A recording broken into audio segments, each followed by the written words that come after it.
Повеќе од 30 на години сум работам на оваа проблематика. Мислам, ово е дел од науката на музиката, на музичката психологија, наречен музикотерапија.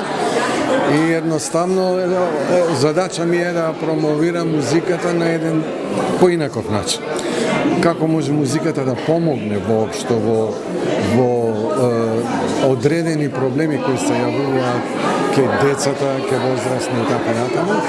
И многу ми е драго што на ваков настан, исклучителен настан, мислам дека ова е втор поред што се организира од Факултетот за образовни науки при УГД, можам да споделам дел од таа наука со наставниците и оделенските наставници од училиштата, воспитувачите од градинките, а денес најверојатно ќе види од образовните асистенти кои работат и со деца со посебни потреби. Значи, тоа ќе биде една можност да се запознаат повеќе што значи музикотерапијата и терапија со музика.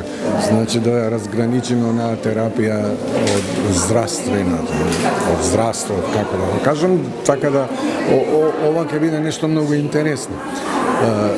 Професорите, моите колеги од Факултетот за образовна наука, само што ми понудија ваква можност да прикажам овој вид на наука овде на Факултетот за образовни науки, веднаш ја прифатив нормално, затоа што 30 на години наназад се трудам да промовирам оваа наука како една од алтернативните науки во работа со деца со посебни потреби.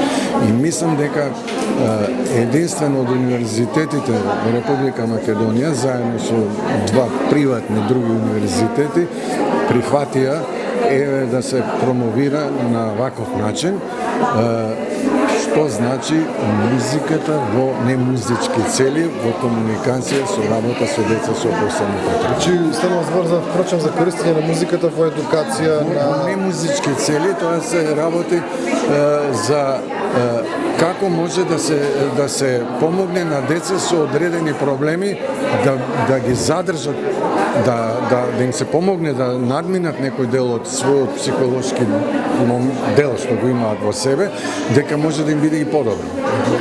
Не може да ги излечи музикотерапијата, може да помогне да им биде подобро на сите тие деца со посебни потреби. Значи, кога се зборува за деца со посебни потреби, се мисли на надарените деца и на деца без родители, на деца кои изгубиле родители или некој близок и така натаму и така натаму. Не само оние деца со пречки во развој. Така да тоа се два различни делови во музикотерапијата и треба да им се објасни на луѓето што значи тоа.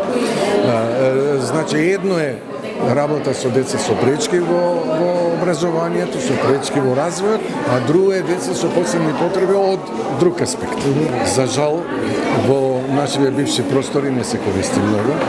Јас сум единствениот, можеби, музикотерапевт на балканскиот простор, доктор по науки по психологија на музиката и музикотерапијата, а на запад се користи во сите универзитети.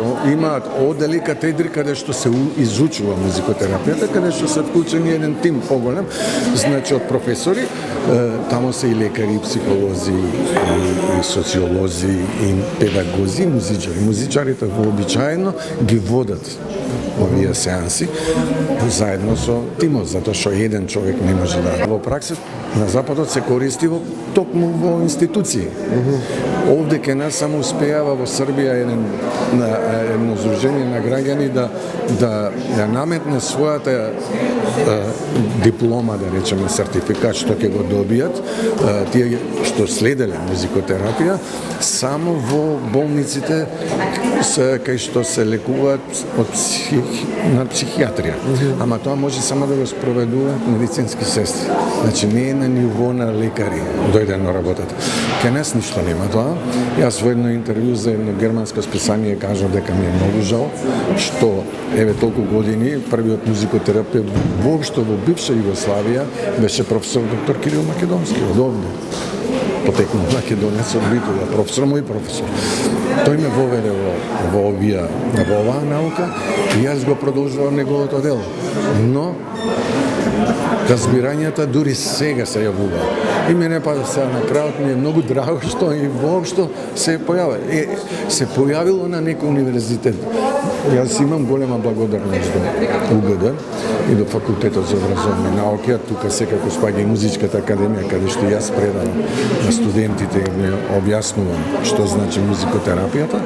Така да мислам дека со една реорганизација на универзитетот поинакова, да кажеме, може да се вклучи како предмет или како некој дел катедра од музикотерапијата и каде што може повеќе професори од универзитетот заедно да направат една програма и да може после градинки, школи, центри, домови да користат.